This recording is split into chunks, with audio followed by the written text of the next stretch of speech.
विश्वकला अपने महतारी से रोज रोज के बतावा क्या कहा थी कि महतारी हो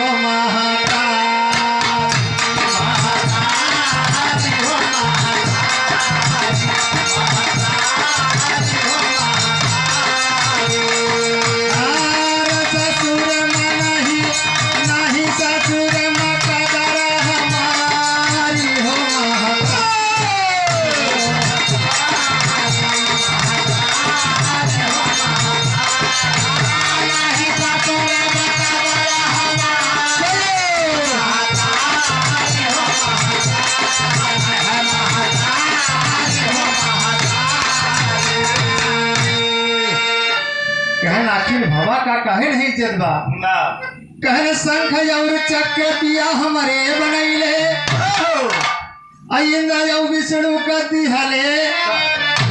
हमाइले कहते हमें का बात है कहीं हम तो कहते रहे भाई मेरे भैया बाबू के दे दें लेकिन हमार बात तो नहीं माने हमारी इज्जत नहीं करें अब ना जा तो मातारी चाहे जे करे घरे कहूँ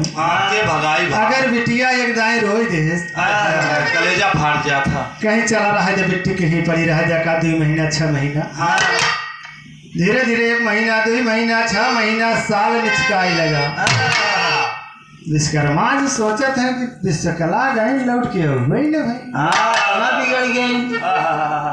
अब सोचत है कि अगर हम बुलावई जाई थी हमार बेइज्जती बा तो हमार कदर नहीं बा अगर नहीं बुलावई जाई तो वही ना गुजारा होई ना अजीब लागत नहीं बा